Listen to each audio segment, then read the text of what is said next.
South Central Live is Kawhi brought to you Leonard by AT&T 5G. Kawhi Leonard and the Clippers had a commanding 3-1 lead in this best-of-7 series, but Denver's terrific comebacks led by Nikola Jokic and Jamal Murray, and here we are. Go out there and take it. Go out there and take it. You deserve it. Enjoy the moment. Have fun. Let's go out there and take it. Go together. 1, 2, 3. Yeah.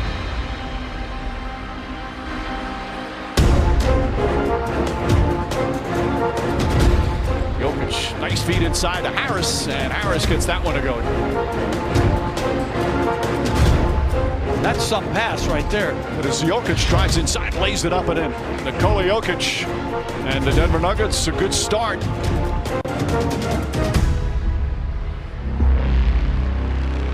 Meanwhile, for the Clippers, one guy who doesn't seem like he's affected by the pressure is Kawhi Leonard. Kawhi Leonard, a three-pointer. Kawhi Leonard has been outstanding in this first half. Kawhi Leonard drives to the goal and throws it down. An emphatic finish. Well, the Nuggets are in familiar territory, down by double figures. Here's my challenge to you, man. Keep on believing in each other. Keep on believing in each other, all right? They were down 16 in Game 5. They were down 19 in Game 6. Can the Nuggets do it again? Jamal Murray for 3. Murray drives on Morris. Now pulls back, two-pointer. Got it. He is red hot. Denver they're playing loose and free. Jokic one-on-one with Harrell. Give and go. Craig banks it home. Another stunning turnaround for the Denver Nuggets here in Game 7. Right now, the ball is flying. They can't keep up with it. Mike Malone's Nuggets showing the poise once again. Inside pass. Jokic flips it up and in. Murray trying to get it. Shot clock winding down. Murray puts up a 3.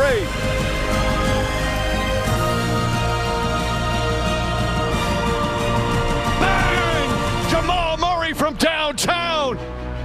They are the comeback kids from Colorado. The team basketball that they have played in these last 3 games has been spectacular. Oh, yes, sir. Yes, sir. Let's go. Let's go. Yes, sir. And will make NBA history by becoming the first team to overcome 2 3-1 deficits in the same postseason.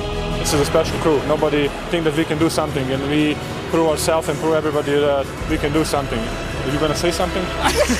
Go ahead, bro. 6-0 in elimination games here in the bubble as the Denver Nuggets are going back to the Western Conference Finals for the first time in 11 years.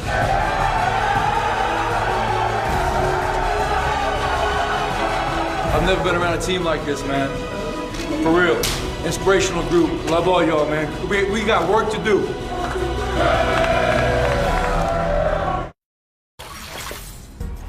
Wow, the Denver Nuggets have now tied a record previously set by the franchise in 1994 with 6 wins in a single postseason while facing elimination. The Miami Heat, Houston Rockets, and Phoenix Suns all also did it in the 90s. But for now, here's more on Game 1 of the Western Conference Finals from the coaches and players, starting with Mike Malone on the challenge ahead. We still have a lot of work to do. Western Conference Finals, we know we're playing a very talented and well-rested Laker team. But I do know this, our guys are up for that challenge. We know what we got.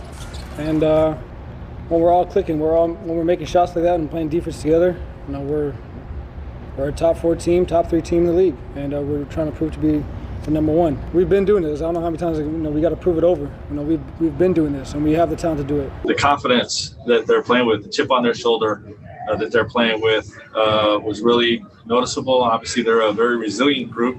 To come back from 3-1 twice in the same year, and we're gonna have to play great to beat them.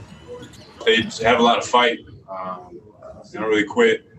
Always, trying to play to win, no matter if they're down 19, which they were in Game 5 and 6, still coming back to win it. So it kind of just tells you the story of what kind of heart that team has. Obviously, I have the utmost respect for LeBron James. Had a chance to coach him for 5 years, know who he is and what he's about.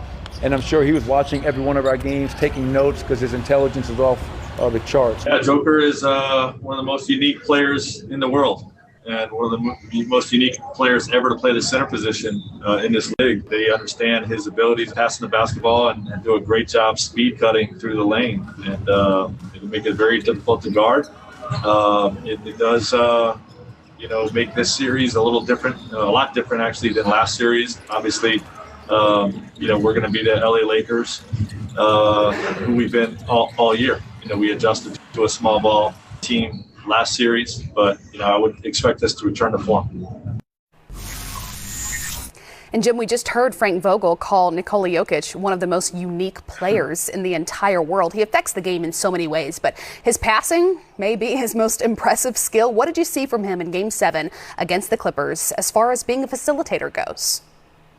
Well, really, it started back, I think, at the beginning of the series, understanding how the Clippers were guarding him. Just a simple handoff right here. But again, the patience to understand where the defense is at, but more importantly, where the cutters, his teammates, would be. Not rushing here in transition, able to push the ball up. And then it looks simple, but that bounce pass on the move, on time, on target is difficult. A little back down right here. Again, always surveying the defense. He has two options here. He sees Kawhi coming. Okay, yeah. The cutter, Jeremy Grant, provides a release, and understanding that Gary Harris is going to fill the lane in there. And then again, inside, identifying where the defense and where this Denver Nuggets team, I think, really helps Nikola Jokic is their ability to cut and read the defense themselves. And this is a tough pass. Leads right to the basket inside. And if you're a player, listen, I played with Arvydas Sabonis, one of the best passing centers ever. Vlade Divac and also Chris Webber. One thing I took pride in is making myself available to those guys to be able to get easy layups. Again, you have to be unselfish. Jokic didn't shoot the ball particularly well from the field, but his ability to survey, to be patient, to put the ball out there on time so guys can just finish, it makes it a lot more complicated to take all of the things away from Nikola, because even when he's not effective putting the ball in the rim, as we saw through that film right there, he can beat you off the dribble off the pass as well as anybody. Because, Coach, the Nuggets now have essentially rewritten NBA history with not one but two comebacks from a 3-1 deficit in back-to-back playoff series. Are we all collectively underestimating what they could achieve against the top-seeded Lakers?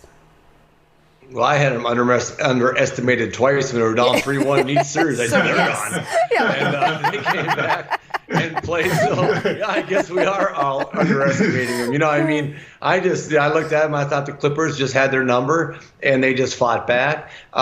Jimmy made a good point. When you have good passing teams, and I was really fortunate to play on some really, really tremendous passing teams, all your cuts are rewarded. Every time you make a good cut, you do different things, it's rewarded with a nice pass. And what happens, it's so hard to guard Denver, because everybody's cutting and everybody's moving because they know it's going to come back to him. And this guy right here, Murray's been on fire. He took a little hiatus there after he went crazy against Utah for a few games, but then he came back. And his ability to make shots for himself and create shots for himself. We talked about it earlier, Kristen. You have to have those guys that can get their own shot. We talked about Jimmy Butler with Miami, but he can get his own, but they don't need to get their own. When you talk about them playing the Clippers and what happened in Game 7, they were getting layups and little lead passes for just lay-ins and dunks and wide open shots off of Jokic's passing. And everything that the Clippers got was contested.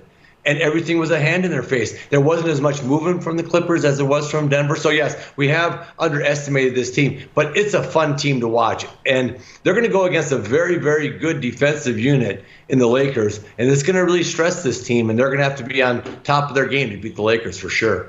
Well, we're going to take another break, but we are with you until tip-off between the Boston Celtics and Miami Heat in Game 2 of this Eastern Conference Final, with the Heat holding the 1-0 lead. Playoff Central Live continues.